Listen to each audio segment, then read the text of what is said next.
Selamat pagi Bapak Ibu yang dikasih oleh Tuhan. Haleluya. Puji nama Tuhan ya. Pertama-tama saya mengucapkan Kyonghi ya. Selamat Hari Raya Imlek. Sinyan Kuaile. Ya, Tuhan Yesus memberkati. Kita semua ingin masuk ke dalam hadirat Tuhan. Saya mohon dan juga untuk yang ikut Zoom di rumah, tolong mempersiapkan roti dan anggur agar kita sama-sama duduk sehidangan dengan Tuhan pada pagi hari ini. Mari Bapak Ibu yang dikasih oleh Tuhan, kita mau siapkan hati kita. Kita mau datang kepada Tuhan dengan penuh ucapan syukur. Karena Tuhanlah perlindungan di dalam kehidupan kita. Terima kasih ya Abah, terima kasih Yesus. Mari kita bangkit berdiri. Kita angkat pujian. Tuhan, Kaulah perlindunganku. Tuhanlah perlindunganku. Dialah kekuatanku. Penolong di waktu susah. Sangat terbukti Tuhanlah perlindunganku. Dialah kekuatanku. Penolong di waktu susah. Sangat terbukti. Haleluya.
bersyukur Tuhan atas penyertaan-Mu di dalam hidup kami Tuhan.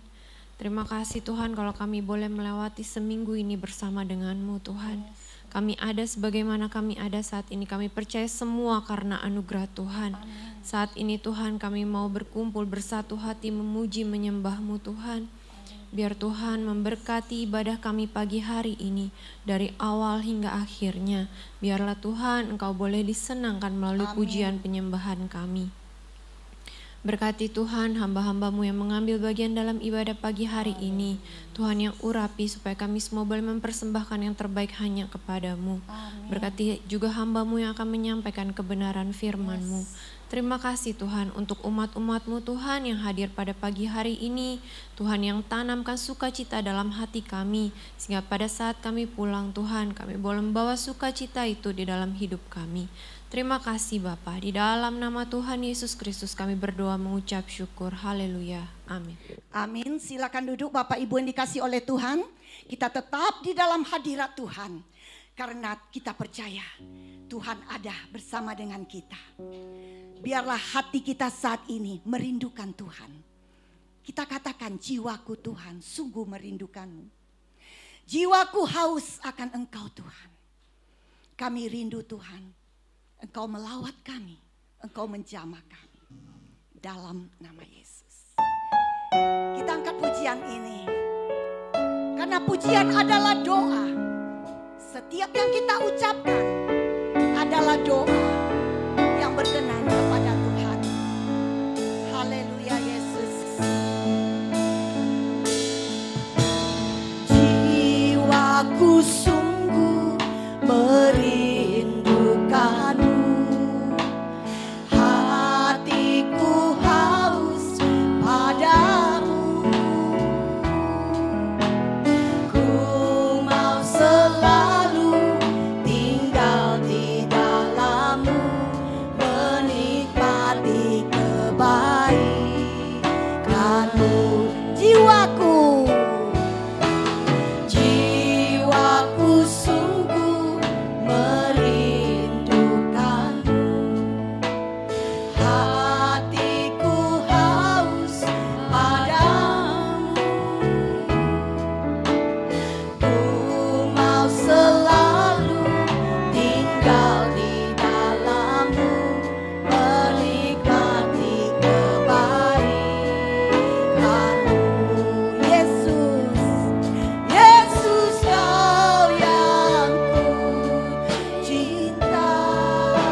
Hari berganti, tahun pun berlalu.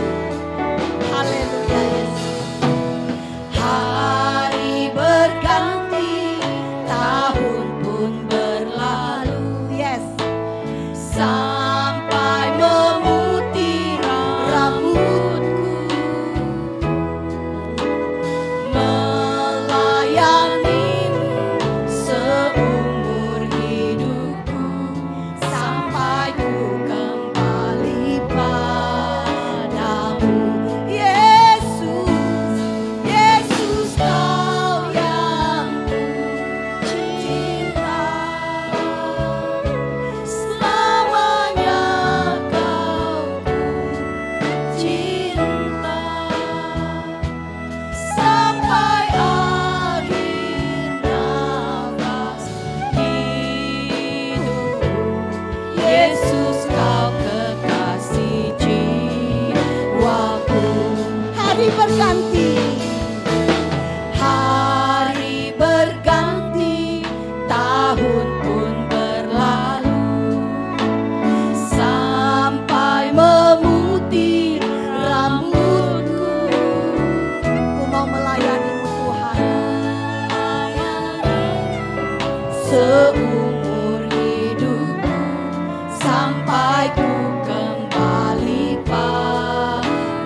Kita mau cinta Dia sampai selama-lamanya, sampai akhir nafas di hidup kita. Saudara yang dikasih oleh Tuhan, siap memuji Tuhan? Amin. Kita mengucap syukur pagi hari ini karena hambanya Bapak Pendeta Revi sudah ada bersama-sama dengan kita. Dan kita juga akan duduk sehidangan bersama-sama dengan Tuhan Yesus. Mari kita bangkit berdiri. Kita ucapkan segala puji syukur hanya bagimu Tuhan.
Silakan duduk Bapak Ibu yang dikasih oleh Tuhan. Kita angkat pujian ini sesuai dengan tema khotbah kita. Tuhanlah yang menopang aku, ya. Tuhan menetapkan setiap langkah-langkah orang.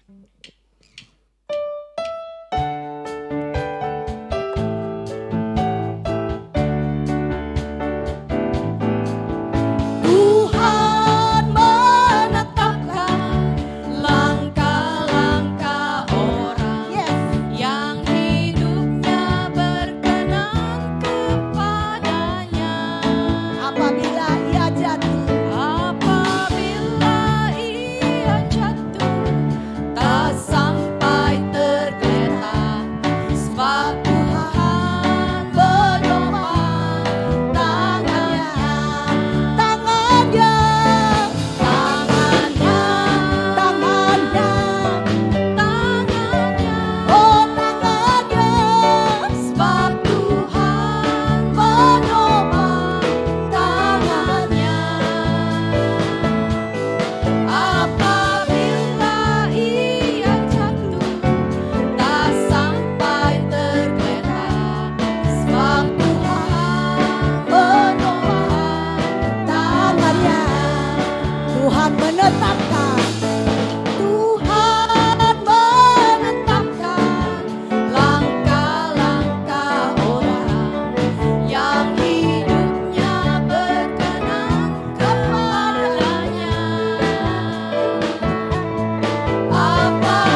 saya persilakan kepada Ibu Tina dan Ibu Ari ingin memberikan kesaksian pujian.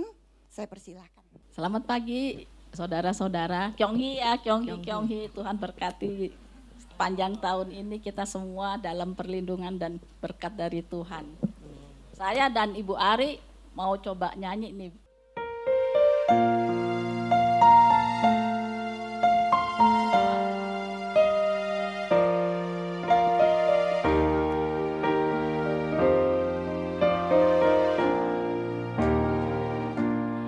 有一份爱从天而来，比山高，比海深，这不到摸不着，却看得见。因为有你，因为有我，甘心别用心爱，把心中这一份爱活出爱。主的爱激励我，敞开我的生命，让自己成为别人祝福。耶稣的爱点燃我心中熊熊爱我，我们一起向世界活出爱。Ada kasih dari surga begitu sempurna, ajaib namun nyata terlihat. Pada saat kau dan aku tulus mengasihi, nyatakan pancarkan kasihnya. Kasih Yesus mengalir membuka hidupku untuk jadi saluran berkat-Nya. Kasih Yesus kobarkan terangi hatiku. Mari kita nyatakan kasih-Nya. 我们一起向世界活出爱。Mari kita nyatakan kasih-Nya. Terima kasih. Terima kasih Bu Ari dan juga Bu Tina ya. Pujiannya sungguh luar biasa, memuji Tuhan. Kita mau langsung dengar firman Tuhan ya Bapak Ibu ya. Mari kita bangkit berdiri. Kita angkat satu pujian. Ku berharap hanya padamu Yesus.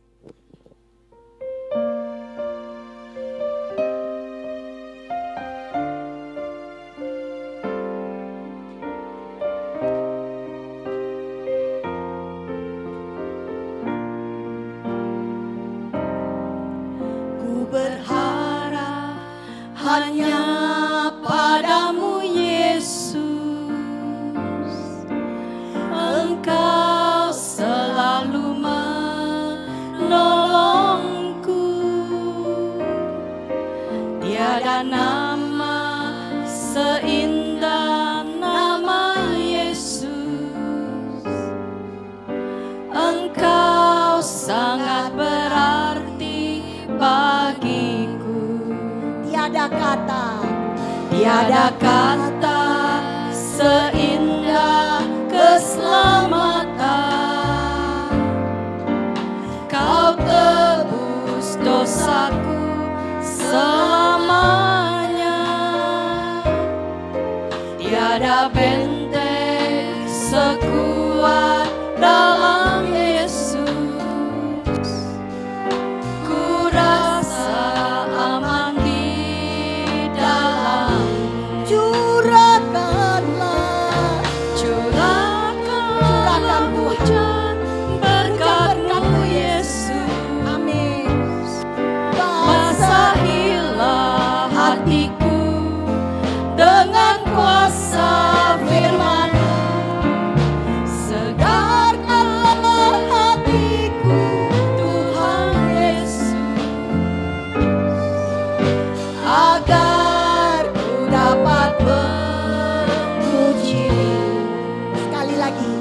persilakan. Ku berharap, berharap hanya padamu Yesus. Engkau selalu menolongku.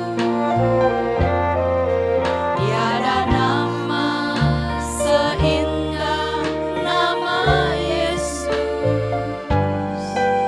Engkau sangat berarti bagiku. tiada kata seindah, Tiada kata seindah keselamatan. Kau tebus dosamu selamanya. Tiada benteng sekuat dalam Yesus. Ku rasa aman di dalam. Curahkanlah hujan berkat-Mu Yesus. basahi hati kami Tuhan. Basahilah hatiku dengan kuasa firman-Mu. Segarkanlah hatiku Tuhan Yesus. Agar ku dapat memuji-Mu. Agar ku dapat memuji. Curahkanlah. Saya persilakan Ibu Ratna untuk doa firman. Berkat-Mu Yesus. Basahilah hatiku dengan kuasa firman-Mu. Segarkanlah hatiku Tuhan Yesus. Agar ku dapat memuji-Mu. Agar ku dapat memuji. Agar ku dapat memuji-Mu. Agar ku dapat memuji-Mu.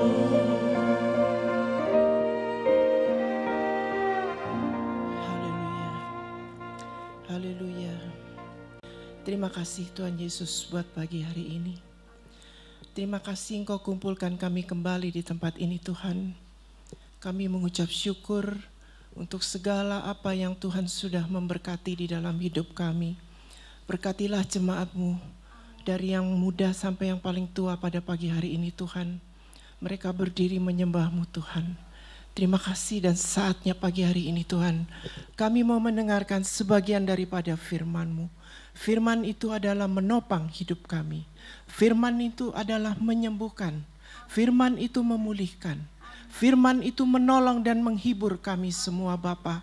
Kami percaya pagi hari ini Tuhan, Engkau memberkati hamba-Mu Pendeta Revi Awandatu untuk menyampaikan firman itu. Dan firman itu akan memberkati kami semua pagi hari ini. Terima kasih. Sucikan, kuduskan hati kami Tuhan. Luruskan pikiran kami untuk kami fokus pagi hari ini. Sungguh-sungguh menerima berkat yang terindah dari Tuhan. Di dalam nama Tuhan Yesus kami sudah berdoa dan kami sudah mengucap syukur kepada Tuhan. Amin. Terima kasih Bu Ratna. Tuhan memberkati. Kepada hambanya Bapak Pendeta Revi, saya persilakan. Haleluya. Puji Tuhan, selamat pagi. Kyong Hee ya, Kong Si Facai untuk saudara semua yang merayakan, yang tidak merayakan segera belajar merayakan ya saudara ya. Tidak ada ruginya, banyak untungnya. Tadi juga sudah kita diberkati oleh pujian dari dua orang ibu yang cantik, Ibu Ari dan Ibu Tina. Kalau saja tadi waktu saya duduk, kalau saja saya seumur mereka, pasti saya ajak makan. Kalau lebih muda, sungkan mau ngajak makannya saudara ya. Tapi mari kita lihat firman Tuhan yang pada bulan ini dengan satu tema yang sudah ada di depan, yang Ibu Gembala sudah ada ya, berikan kepada kita, Tuhanlah yang menopang aku. Mari kita baca bersama ayat yang menjadi natsnya ada di dalam Mazmur 54 ayat yang ke-6.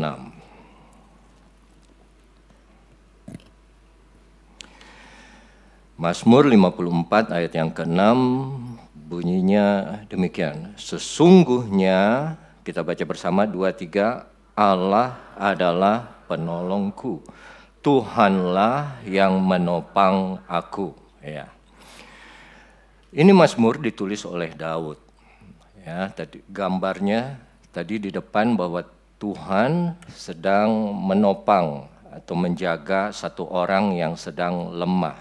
Artinya apa? Yang menopang selalu lebih kuat daripada yang ditopang. Dan yang lemah membutuhkan seseorang untuk membantu dia. Tapi dalam bahasa Inggrisnya, kata menopang itu ditulis dengan kata uphold. Ya, uphold itu memegang dan menegakkan, berdiri tegak lurus. Artinya apa? Kalau Tuhan menegakkan sesuatu, sesuatu itu sebelumnya miring. Ya, dan Tuhan tegakkan uphold. Atau kalau dalam satu terjemahan lain, menjagaku dari kejatuhan.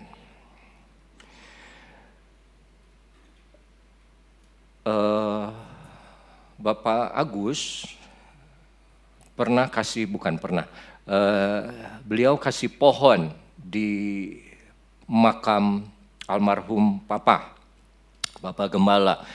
Ada banyak pohon yang beliau beri. Saya lupa namanya, tapi seperti sakura begitulah ya, tapi yang di Surabaya yang berkembang. Nah, waktu dikirim itu pohon sudah ada batangnya, bukan dari benih, sudah ada ya, masih usia yang muda. Jadi pas dibawa itu tinggal digali tanah ditanamkan. Selang waktu beberapa kemudian saya lihat itu pohon-pohon yang sudah ditanam dengan batangnya, itu ada kayu yang menopang. Ya. Supaya apa? Supaya si pohon itu bertumbuh tegak lurus, tidak miring. Kenapa? Karena sesuatu yang miring memiliki kecenderungan lebih mudah jatuh. Jadi dia tegakkan. Sudah dipindahkan, jadi banyak kayu-kayu yang ada di kiri kanan pohon itu. Supaya apa? Supaya tegak, dia tumbuhnya ke atas, lurus. Badan kita juga kan saudara, makanya kita selalu dibilang, coba jangan bungkuk. Kenapa? Karena lebih mudah jatuh ke depan. Coba tegak. Kalau orang yang ada tulang punggungnya skoliosis, bengkok, itu juga coba diperbaiki. Karena apa? Tubuh manusia akan berfungsi lebih maksimal kalau tegak, lurus. Ya, ada yang bahunya tinggi sebelah, seperti saya tinggi sebelah karena dulu kebiasaan bawa tas. Itu harus dibiasakan tegak lurus. Kenapa? Supaya lebih sehat, posturnya lebih benar. Gedung. Nah, kalau saudara tahu kan ada satu menara yang di Italia itu menara Pisa yang miring. Nah, itu karena tidak diperbaiki, karena tidak ditegakkan. Disebutkan setiap tahun itu miringnya makin bertambah, makin bertambah, makin bertambah. Karena apa? Sesuatu yang miring akan memiliki kecenderungan jatuh lebih besar daripada sesuatu yang tegak. Makanya Tuhan bilang, uphold. Ya, lihat di depan Tuhan ada uphold my soul. Dia menegakkan, membuatku berdiri. Nah, saudara, Mazmur 54 yang ditulis oleh Daud itu kita harus mengerti latar belakangnya. Coba kita lihat dari ayat yang pertama. Untuk pemimpin biduan dengan permainan kecapi, nyanyian pengajaran. Daud. Saat orang Zifi datang mengatakan kepada Saul, Daud bersembunyi kepada kami. Nah, Untuk mengerti latar belakang atau saat di mana Daud mengatakan bahwa Allah menegakkan aku, menopang aku, kita harus baca ceritanya. Siapa ini orang Zifi yang datang kepada Saul dan bilang, Daud bersembunyi kepada kami. Mari kita lihat di dalam 1 Samuel 23 ayat yang ke-15.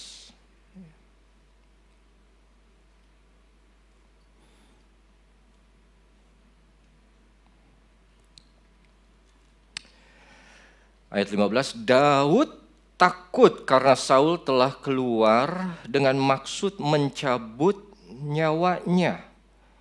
Ketika Daud ada di padang gurun Zif di Koresa. Ya, kita coba lihat ayat 19.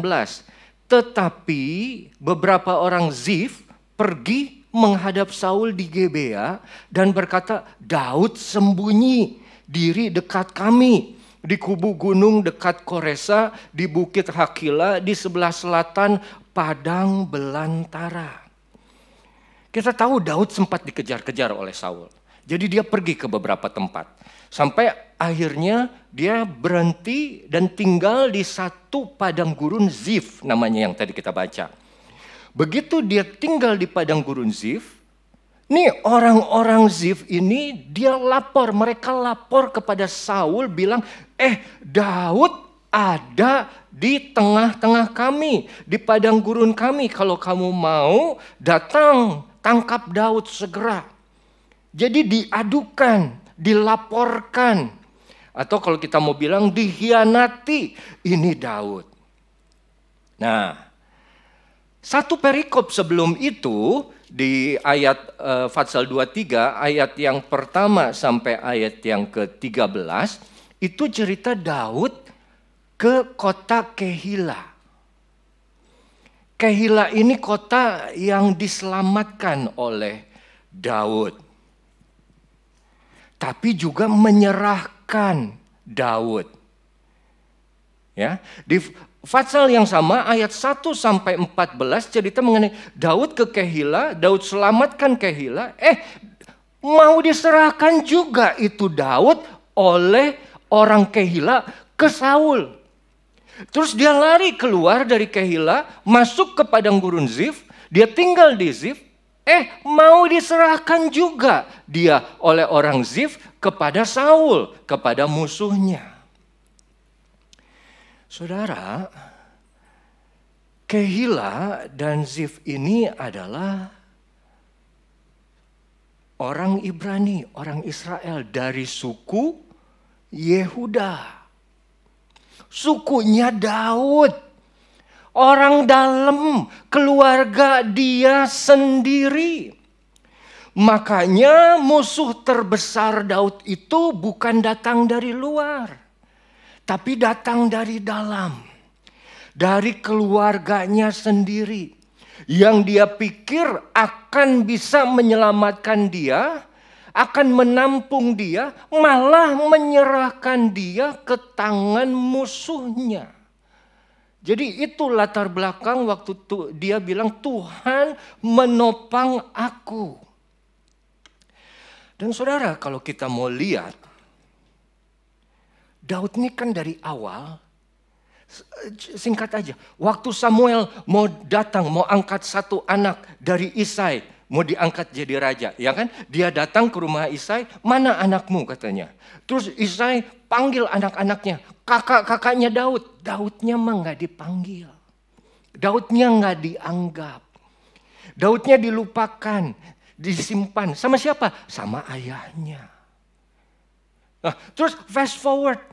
Begitu dia ada perang lawan Goliat Filistin Israel. Ingat kan saudara kan? Yang orang Israelnya takut 40 hari 40 malam. Ditantang. Nggak ada yang berani maju. Terus Isai bilang kepada Daud. Bawa roti buat kakakmu. Pergi Daud. Bawa roti dia untuk kakaknya. Begitu dia ketemu kakaknya.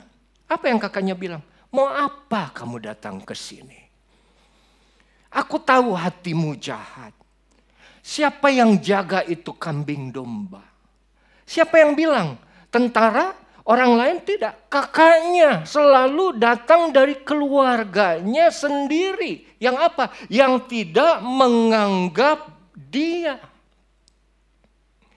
Ketemu Saul pun dianggap sebagai anak kecil. Makanya di dalam Mazmur 69, coba Mazmur 69 ayat yang ke-9. Di situ juga Daud berkata kepada dalam Mazmurnya, aku telah menjadi orang luar bagi saudara-saudaraku, orang asing bagi anak-anak ibuku.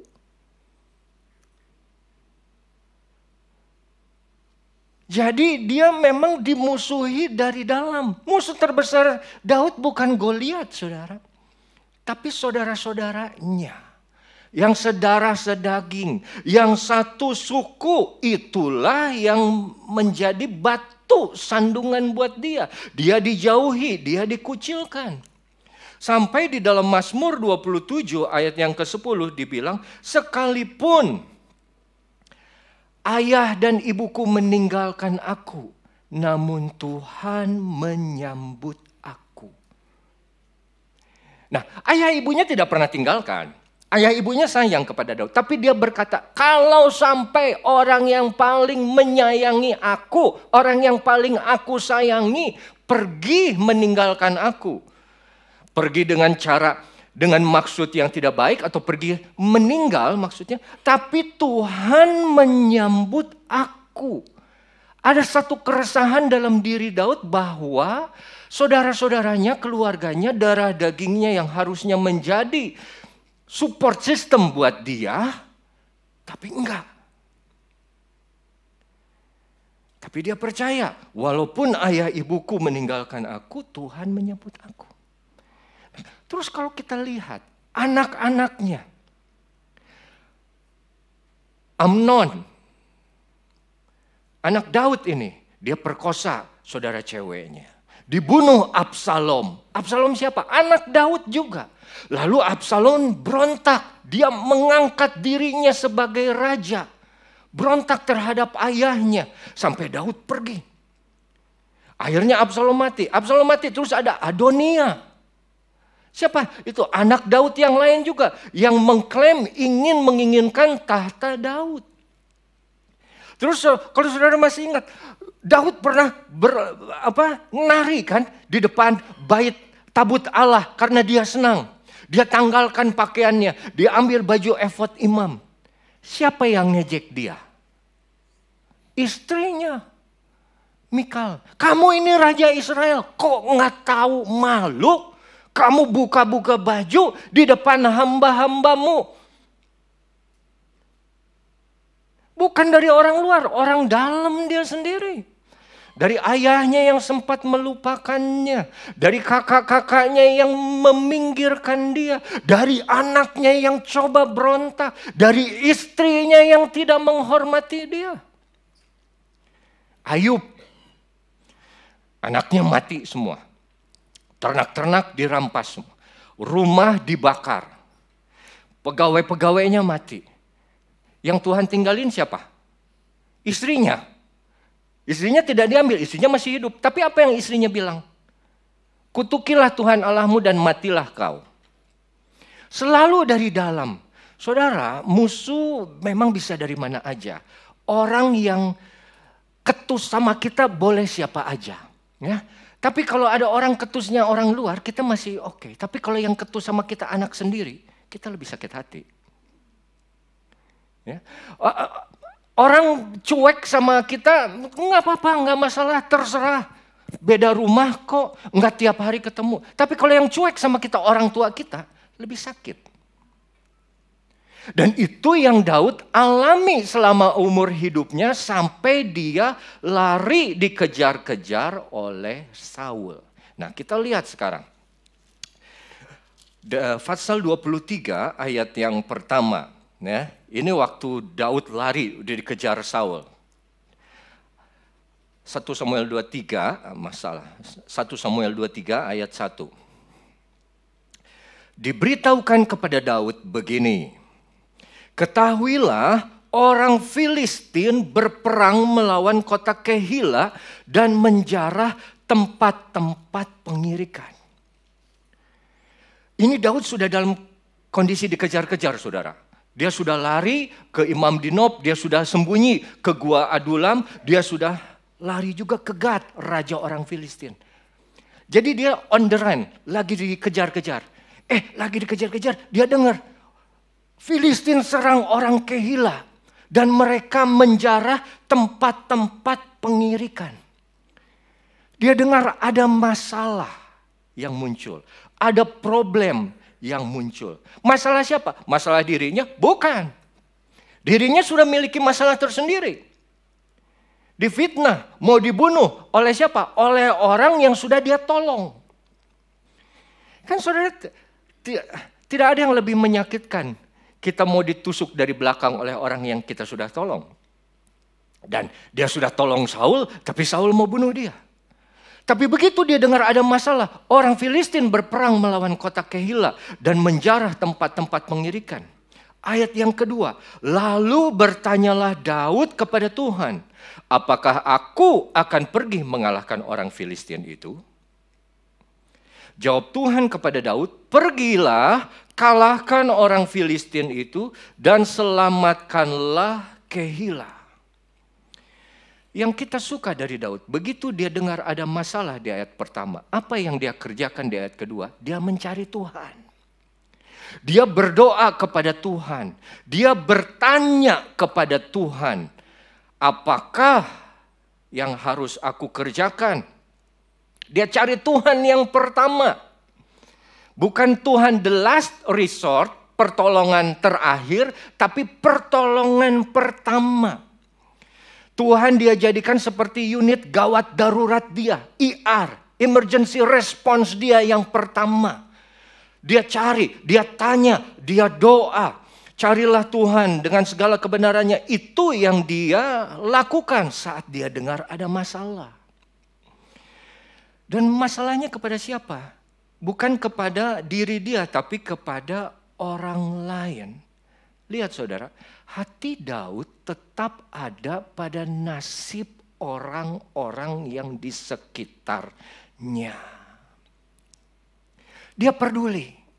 Dia sendiri lagi susah, mau mati. Tapi begitu dia dengar ada orang yang juga susah. Nah hati dia ada pada orang-orang tersebut. Dia peduli.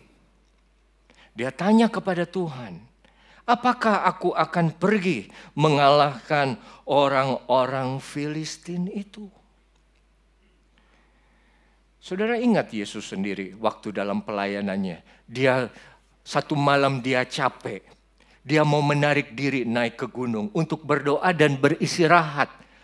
Ambil waktu untuk dirinya sendiri. Tapi begitu dia lihat banyak orang yang mengikuti dia sampai malam dan mereka kelelahan belum makan, hati dia tergerak oleh belas kasihannya.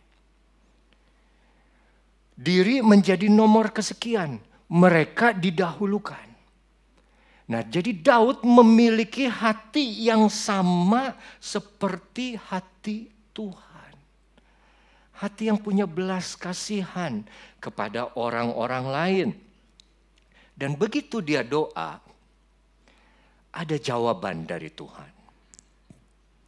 Pergi kalahkan orang Filistin itu dan selamatkanlah Kehila.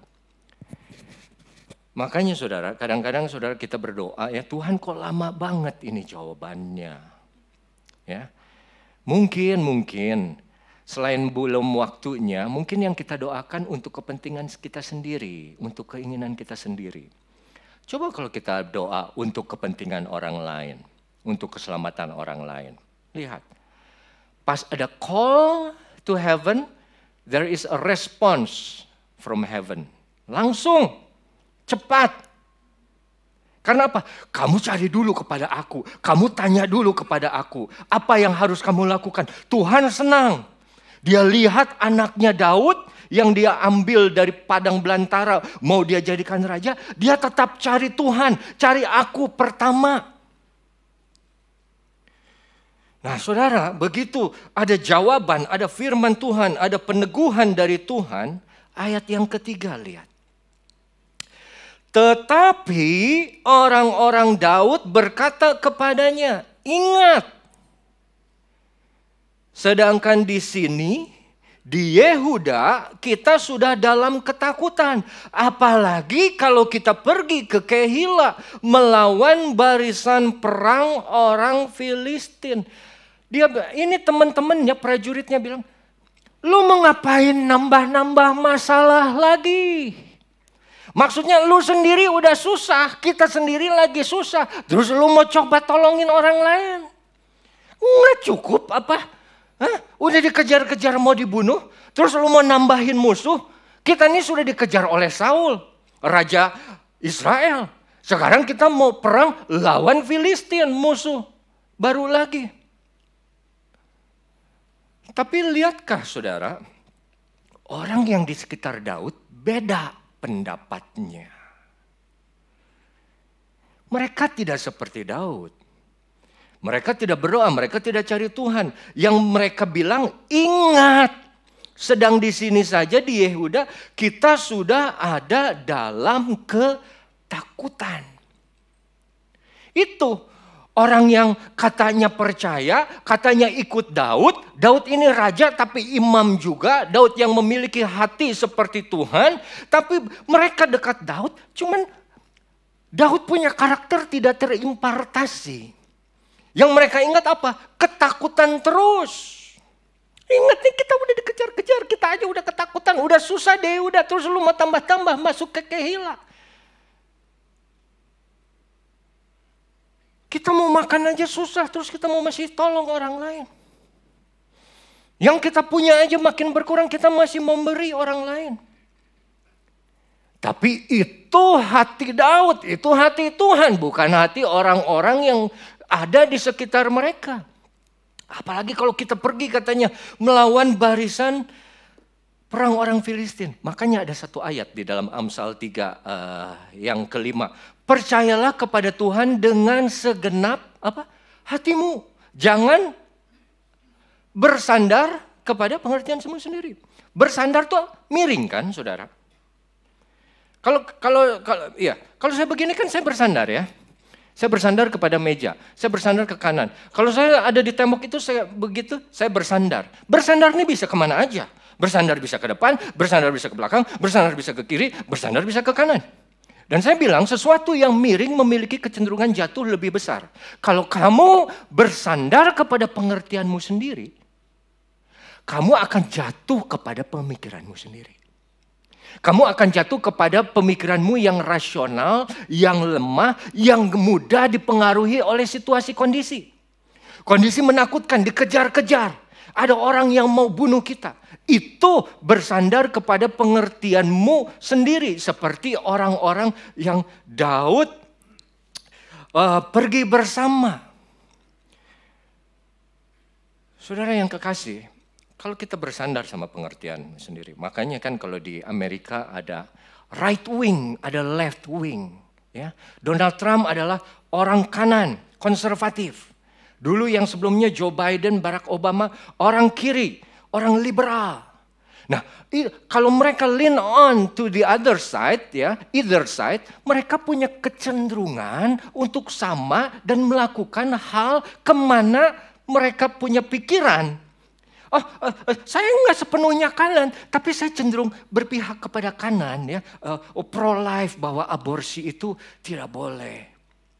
Kalau liberal, saya pro-choice, bebas dong, kita akan diberi kehendak bebas, harus melakukan apapun. Nah, ke arah mana kita bersandar, itu akan menentukan pikiran kita. Kalau teman-temannya bilang, ingat. Kalau kita mengingat, artinya sesuatu yang sudah terjadi. Ketakutan, itu bersandar ke masa lalu. Ada juga orang yang selalu ke depan gitu ya.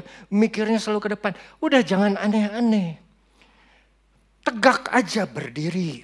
Jangan terlalu mikir yang lalu-lalu. Juga jangan terlalu memikirkan hal-hal yang belum layak untuk kau pikirkan. Paulus juga bilang. Ya, jadi tegak aja. Kita pikirkan hal-hal yang Tuhan percayakan kepada kita. Bahwa apa? Tuhan berjanji tidak akan sekali-kali lagi membiarkan dan meninggalkan. Itu aja yang kita pegang. Ya, mau kanan, mau kiri, mau depan, mau belakang. Aku mau tegak lurus. Karena apa? Tuhan yang menegakkan. Daud, dia percaya kepada Tuhan dengan segenap hatinya. Apakah Daud takut? Daud takut. Di beberapa ayat sebelumnya tadi kita baca sendiri, dia takut. Makanya dia lari. Tapi dia pilih untuk apa? Untuk cari Tuhan, berdoa kepada Tuhan. Apa yang harus aku lakukan? Nah, begitu dia berbeda dengan orang-orang sekitarnya, ayat yang keempat, lalu, ayat yang ketiga, ada satu catatan yang saya lupa sampaikan. Dari ayat yang ketiga kita belajar bahwa orang yang selama ini kita habiskan waktu bersama dalam satu perjalanan, itu tidak mesti selalu sama satu suara dan satu hati dengan kita. Ya, orang yang kita pikir akan sama karena kita sudah satu perjalanan ini, arahnya sama, suami dan istri atau bos dan karyawan. Ini kita satu perusahaan sama. Ternyata nggak mesti satu suara, nggak mesti satu hati. Kapan itu bisa kelihatannya? Saat ada masalah. Masalah timbul akan menunjukkan karakter asli dari orang yang ada di dalamnya. Orang yang benar seperti Daud, dia cari Tuhan, dia berdoa kepada Tuhan. Orang yang ada di sekitar Daud, ingat kita ini takut, kita ini di Yehuda. Mau apa lagi cari-cari masalah. Mereka coba untuk ingat terhadap ketakutan. Sedangkan di dalam 1 Yohanes, saya lupa pasalnya, dibilang roh yang ada padamu lebih besar daripada roh yang ada dari dunia.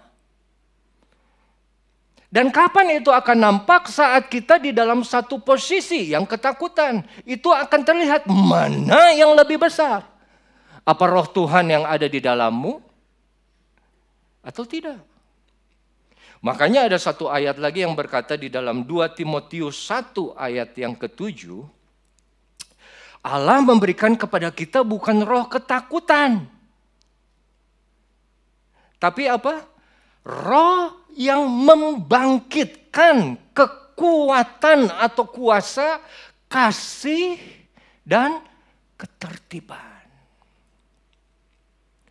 Maksudnya apa ini? Bukan roh ketakutan, tapi roh yang membangkitkan kekuatan. Saudara, kita tahu, udah sering di mana-mana bahwa hidup ini nggak gampang, pasti ada masalah. Tapi roh Allah, roh kudus yang Tuhan berikan kepada kita, memampukan kita, membuat kita kuat untuk apa? Melangkah, menghadapi semua tantangan, semua cobaan, semua hambatan yang ada di depan. Dia memberi kita kuasa. Untuk apa? Tetap berjalan, tetap percaya apapun yang ada di depan, Tuhan menopang aku. Rohnya yang akan menuntun aku. Memberi kuasa kepada kita. Bukan ketakutan, tapi kuasa untuk tetap berjalan dan tidak berhenti. Malah dibilang juga, selain roh yang membangkitkan kekuatan, tapi membangkitkan kasih.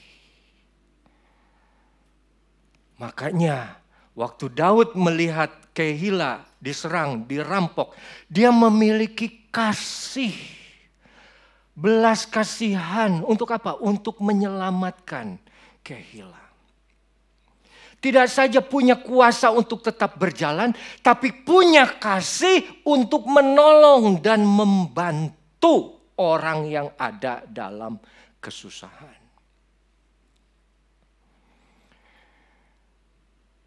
Baru setelah roh membangkitkan kuasa, ya kemampuan, kekuatan untuk tetap berjalan melewati berbagai macam tantangan. Dan roh yang membangkitkan kasih, kita tetap punya belas kasihan. Kepada siapa? Kepada semua orang. Yang ketiga, ketertiban. Nah, saudara, itu ketertiban dalam bahasa Inggrisnya itu sound mind. Sound mind itu sama dengan disiplin atau kontrol diri, self control.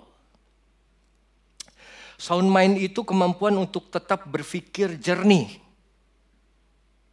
sehat, rasional. Untuk apa? Membuat satu keputusan. saat ada dalam masalah seperti Daud, dikejar-kejar, dan dia masuk ke Kehila, orang-orang yang di sekitar dia takut. Saudara, Daud pergi dengan sekitar 600 orang. Cuma dia sendiri yang percaya kepada Tuhan, 500 lebihnya takut. Saudara bayangkan, saudara ada di tengah-tengah orang yang penuh dengan ketakutan. Apa saudara masih bisa tetap punya kontrol diri? Tetap berpikir jernih, tetap berpikir tenang. Bahwa apa? Bahwa my God is in control. Allahku tetap pegang kendali. Dalam Mazmur yang lain ditulis, be still, tenanglah dan ketahuilah aku Tuhan Allahmu. Dan itu yang membedakan orang-orang yang percaya kepada Tuhan sepenuhnya atau tidak. Dia tetap berpikir rasional. Rasional itu begini, saudara. Tuhan sudah tolong aku dari dulu. Begitu banyak masalah yang aku pikir tidak bisa aku lewati. And yet God still help me. Dan tetap Tuhan sudah tolong aku sampai titik ini. Ada di sini sekarang. Masa si Tuhan berhenti tolong aku dan tidak lanjut memegang tanganku? Itu rasional. Tuhan sudah tolong Ebenezer sampai di sini. Tuhan sudah baik. Dan Daud juga percaya selanjutnya Tuhan akan tetap tolong dia. Saudara yang kekasih, nah kita lanjut supaya begitu ayat 3 orang-orang di sekitarnya penuh dengan ketakutan dan mereka ingin Daud berpikir sama dengan mereka. Ingat, kita ini lagi takut. Ayat yang keempat, bertanya pula lah Daud kepada Tuhan. Maka Tuhan menjawab dia firman-Nya, bersiaplah, pergilah ke Kehila, sebab aku akan menyerahkan orang Filistin itu ke dalam tanganmu. Daud kembali berdoa.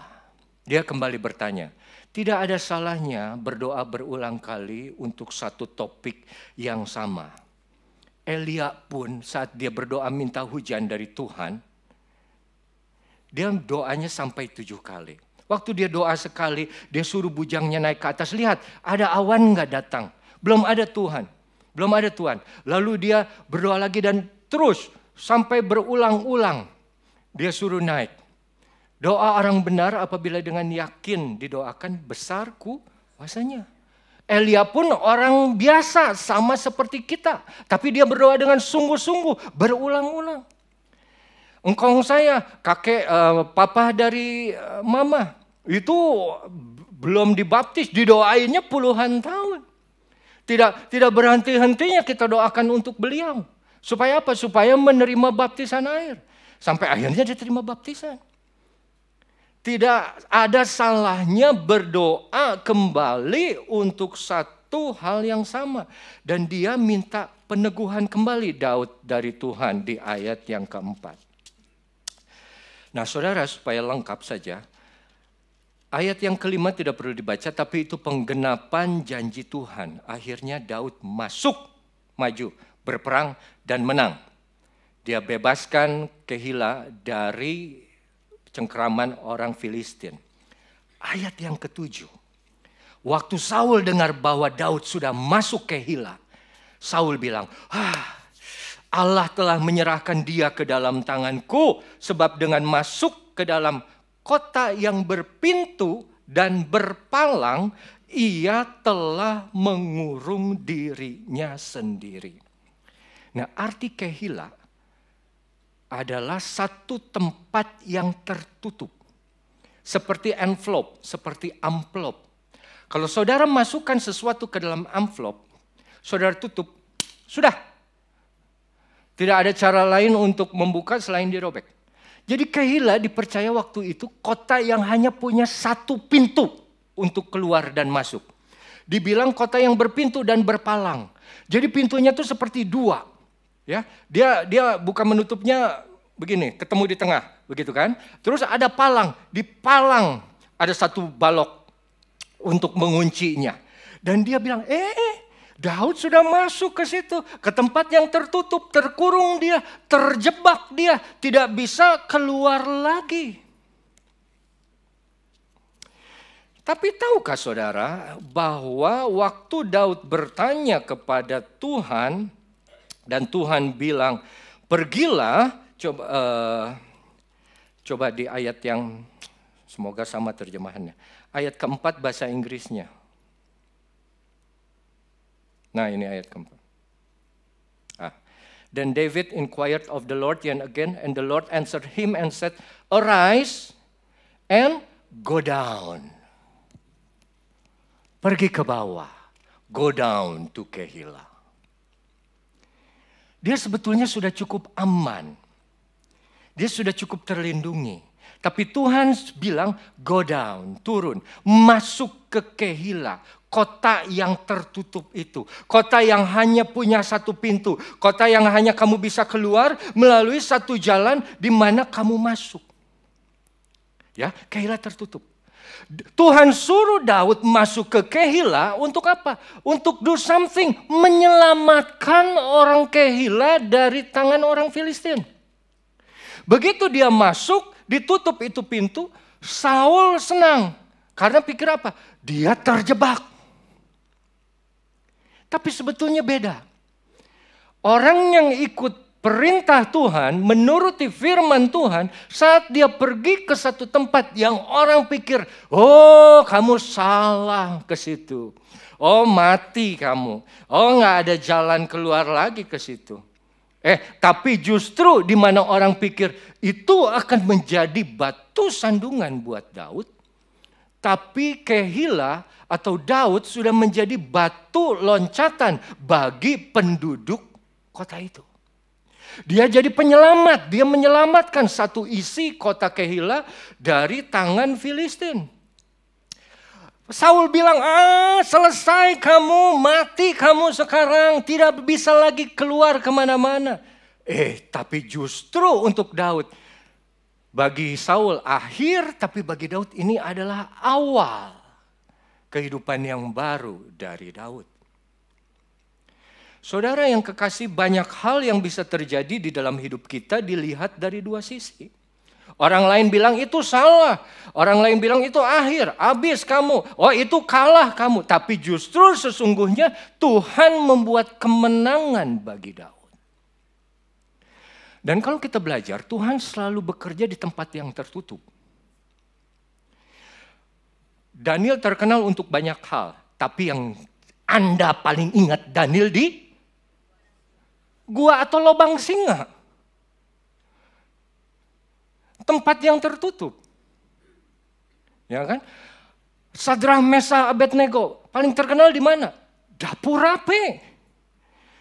Satu jalan masuk, satu jalan keluar. Daniel juga satu jalan masuk, satu jalan keluar. Kehila juga satu jalan masuk, satu jalan keluar. Tapi kalau Tuhan yang suruh kamu masuk ke situ, walaupun orang bilang, hati-hati. Mati kamu. Oh, tapi Tuhan mau mengerjakan sesuatu melalui saudara. Dan Daud kerjakan itu. Begitu Saul, wah mati dia. Mari kita kejar dia ke sana. Ayat yang ke-8. Maka Saul memanggil seluruh rakyat untuk pergi berperang ke Kehila. Mengepung Daud dengan orang-orangnya. Ayat yang ke-9, perhatikan. Ketika diketahui Daud bahwa Saul berniat jahat terhadap dia, berkatalah ia kepada Imam Abiatar, bawalah efod itu kemari. Ada kabar buruk yang kedua. Kabar buruk yang pertama, orang Filistin datang ke Kehila. Kabar buruk yang kedua, Saul datang ke Kehila untuk membunuh dia. Apa yang dia cari? Pertama, dia cari imam, dia pakai baju efodnya. Untuk apa? Untuk kembali berdoa. Dia tanya kembali di ayat yang 11.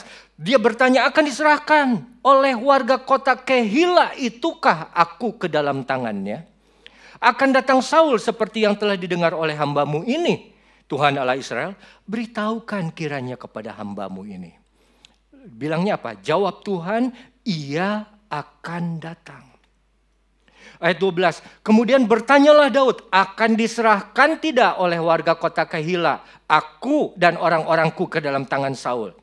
Firman Tuhan bilang, akan mereka serahkan.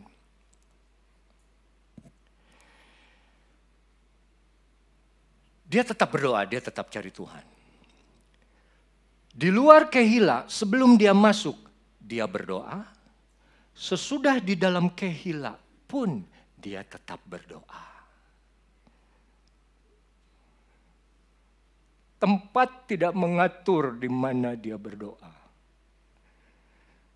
Mau Tuhan waktu dia di luar kota, mau dia di dalam kota. Daud tetap cari Tuhan. Daud tetap tanya kepada Tuhan. Dan itu yang dia bilang, aku sudah menemukan hambaku yang hatinya berkenan kepada aku. Artinya apa?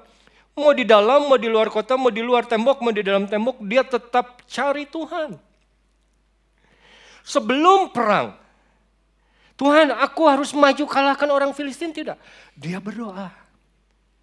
Sesudah menang, dia tetap berdoa. Berapa banyak dari kita? Kita hanya berdoa sebelum perang saja. Tapi begitu sudah menang, kita sudah senang, kita sudah tenang ada di dalam kota. Kita lupa tidak berdoa. Kita tidak bersyukur kepada Tuhan untuk penyertaan, untuk pertolongannya. Tapi Daud mau di luar, mau di dalam, mau sebelum perang, sebelum menang, dan setelah menang, dia tidak lupa untuk tetap berdoa. Saudara, dan waktu dia bertanya, Tuhan, apakah aku akan diserahkan? Apakah dia akan datang? Ya, dia akan datang. Terus Daud bertanya lagi, apakah Kehila akan menyerahkan aku? Ya, dia akan menyerahkan kamu.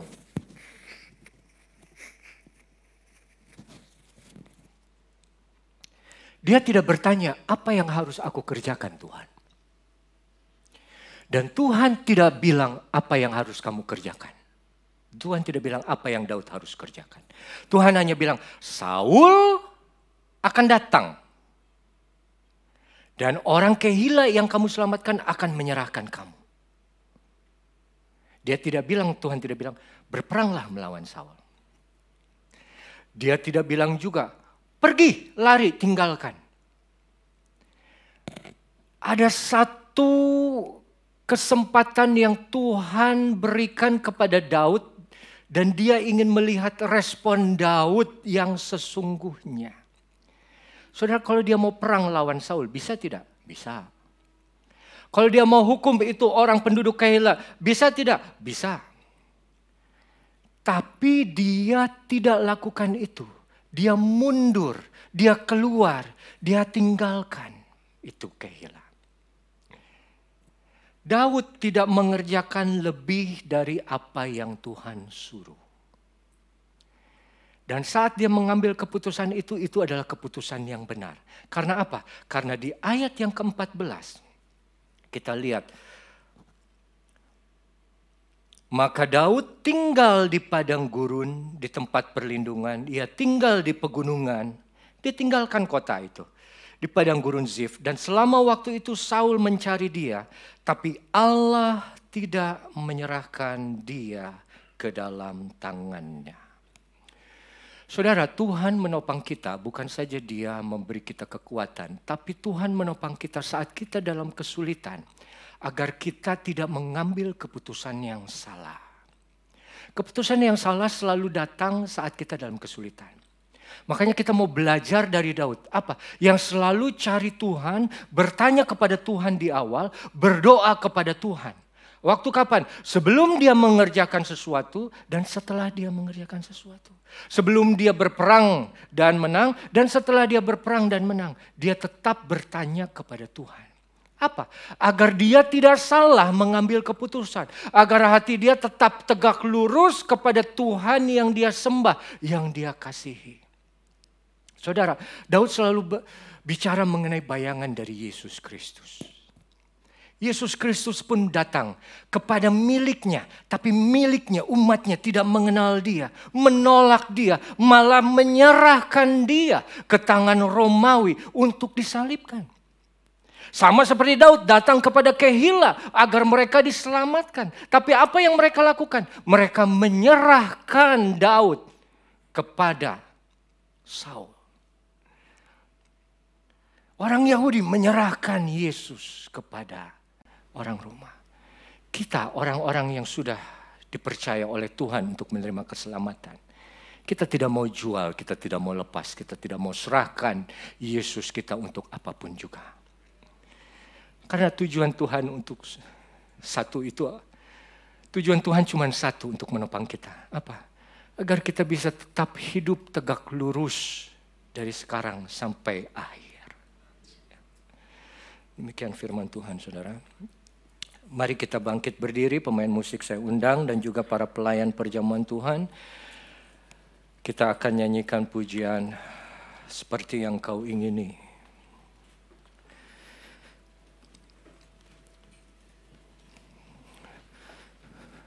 Oh, Ibu masih duduk. Tadi saya undang berdiri ya? Oh, salah. Mohon maaf, Kyonghee Fatchoy sekali lagi, silakan. Bukan dengan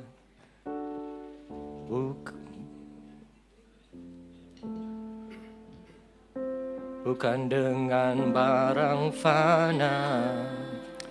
Bapa dalam surga, kembali kami datang ke hadapan Tuhan sebagai penambah suci kami, tangan dan pikiran kami layakkan kami melayani perjamuan Tuhan. Dengan darah yang mahal,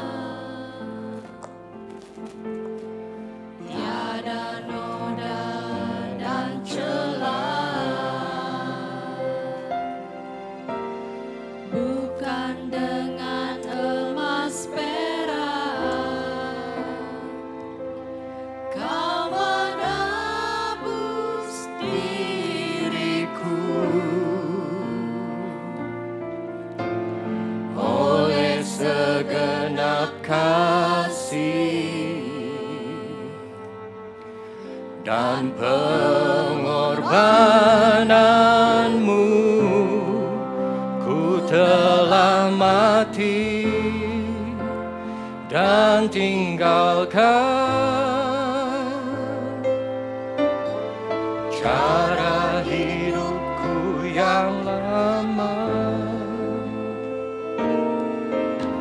Semuanya sia-sia dan tak berarti lagi. Hidup ini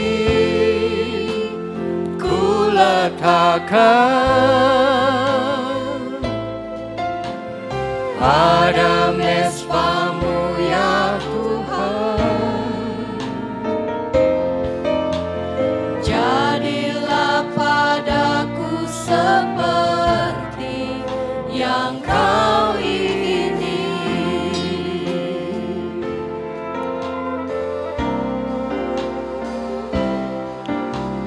Bukan dengan barang fana, Kau membayar dosaku. Masih ada yang belum mendapatkan roti dan anggur? Tolong angkat tangan.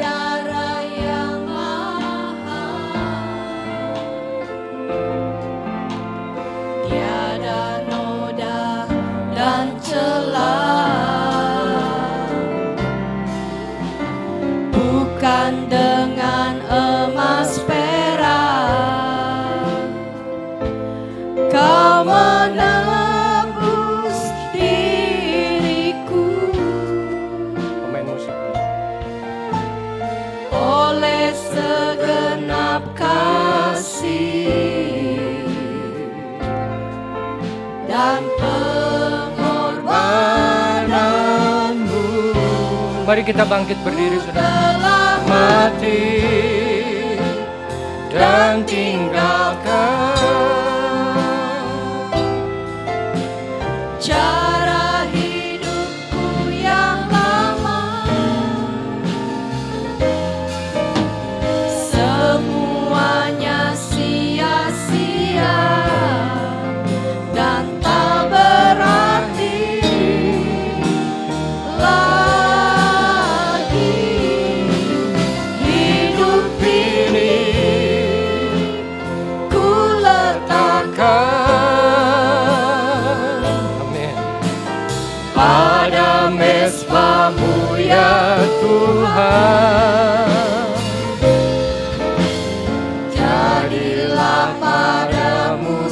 seperti yang Kau ingini.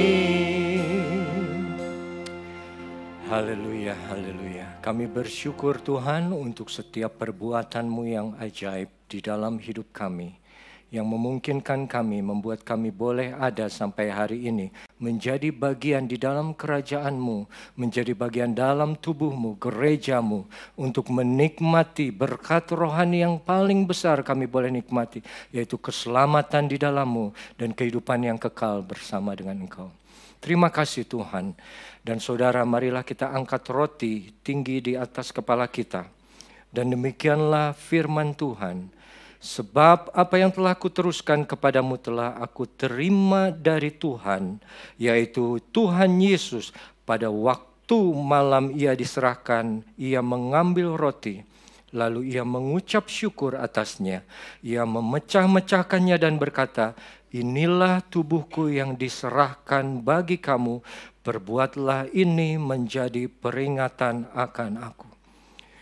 Dengan iman dan penuh rasa syukur dan percaya bahwa ada kuasa di dalam tubuh yang sudah tercabik, dan dengan bilurnya kita semua boleh disembuhkan. Mari kita terima dan makan roti ini di dalam nama Tuhan Yesus Kristus. Haleluya.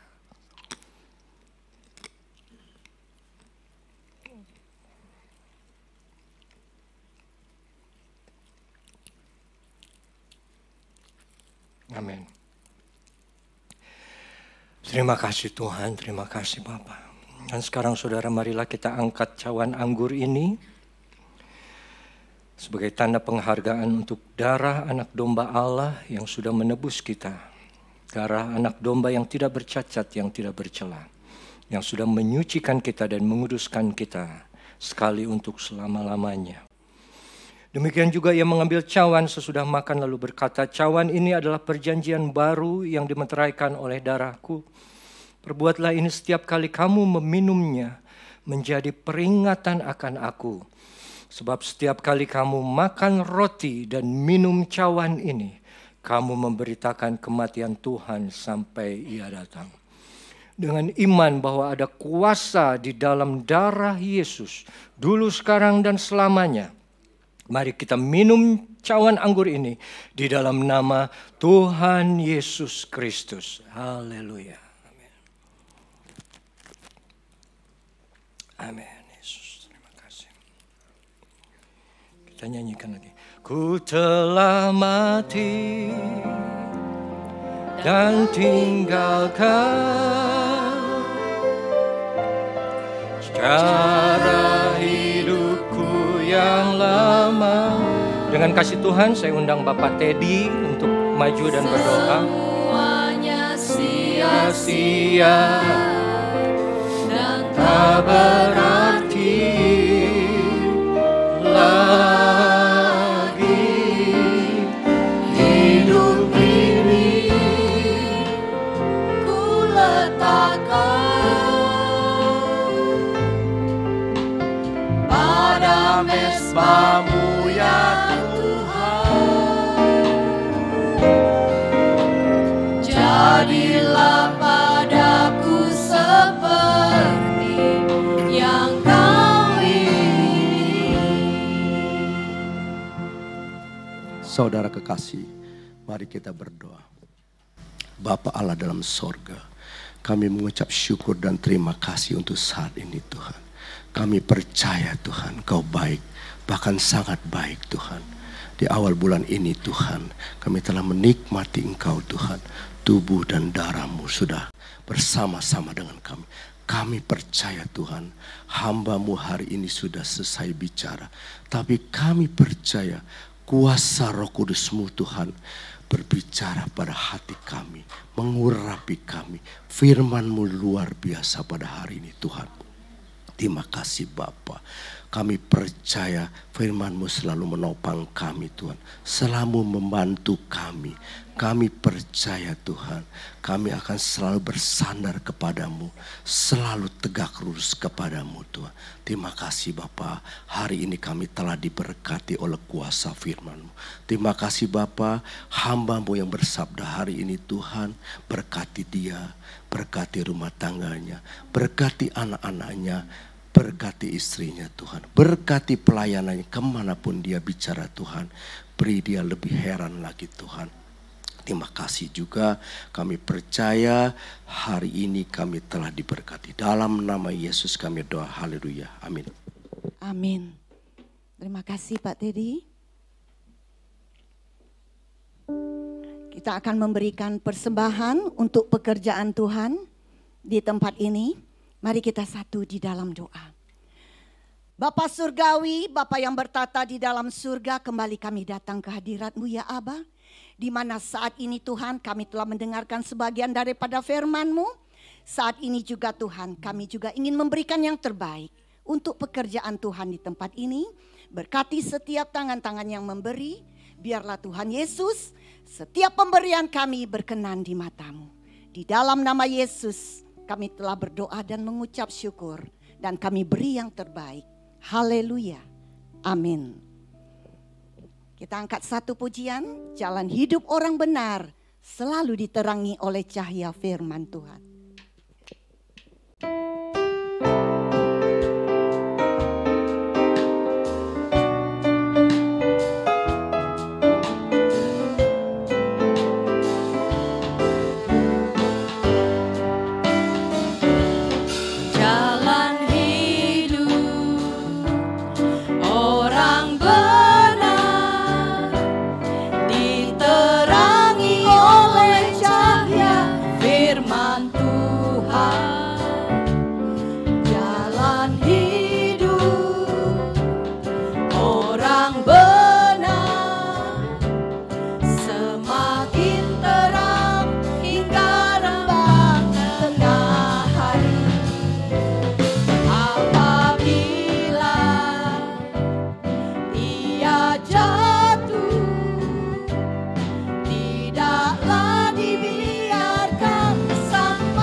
Bapak Ibu yang dikasihi oleh Tuhan, kita akan tamatkan ibadah kita pada pagi hari ini. Saya undang anak-anak sekolah minggu untuk maju ke depan, didoakan oleh Pastor Revi. Mari kita bangkit berdiri. Kita angkat satu pujian, Dancing My Soul.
Haleluya, haleluya, haleluya. Inilah yang selalu menjadi pujian di dalam hati kami.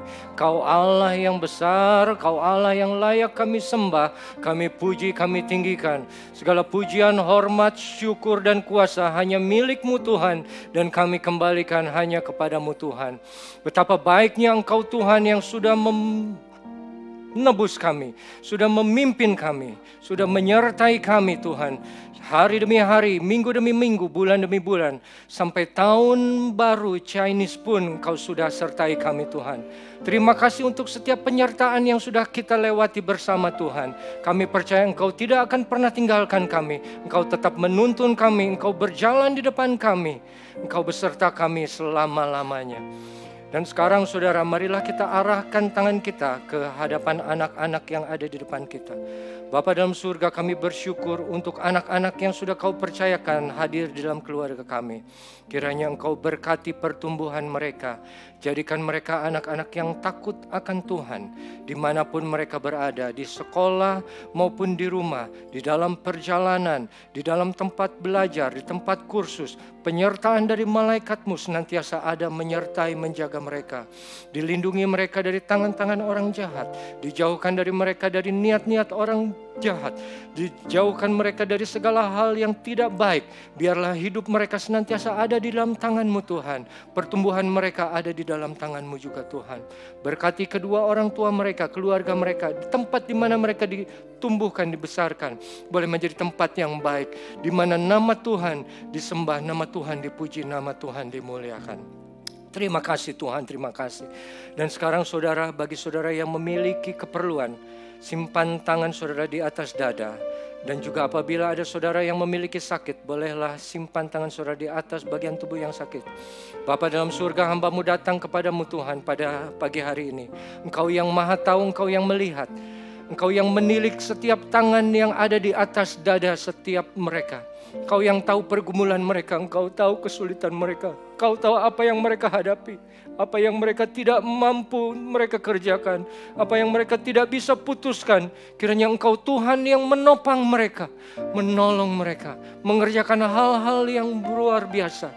Sehingga kehidupan mereka boleh menyatakan kasih-Mu Tuhan yang besar di dalam kehidupan mereka. Bagi mereka yang sudah menyimpan tangannya di atas bagian tubuh yang sakit, Tuhan kami percaya bilur-Mu sudah menyembuhkan mereka.